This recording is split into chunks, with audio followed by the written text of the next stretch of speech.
ज्या ज्या दृष्टी सर्व आपल्या देशाच्या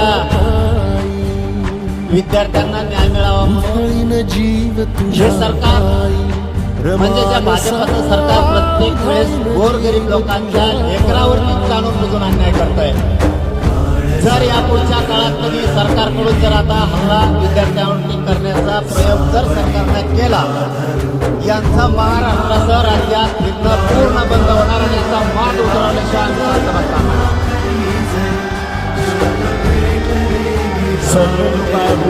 ये जो सरकार है, बीजेपी जो सरकार है, गरीबों के बच्चों के ऊपर हमला करती है और इसके बाद अगर पुलिस पर हाथ उठाया तो जितने भी बीजेपी के लीडर्स हैं उनको ऐसा सर देगा.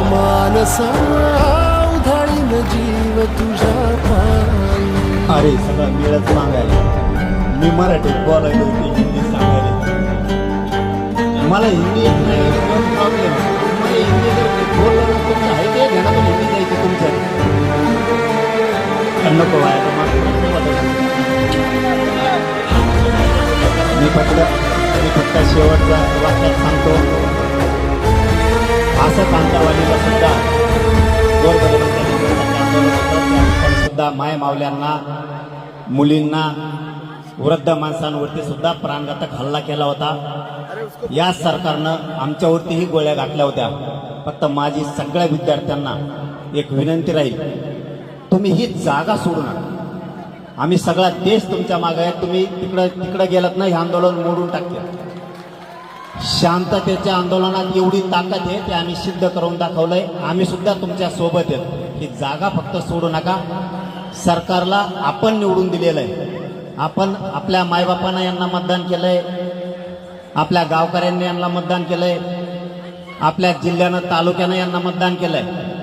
परंतु हेच आज आपल्या विद्यार्थ्यांवरती लेकरा बाळावरती उलटले. यांना उलट करायची ताकद या विद्यार्थ्यात आणि या राज्यातल्या गोरगरीब जनतेत आहे, हे यांच्या लक्षात नाहीये.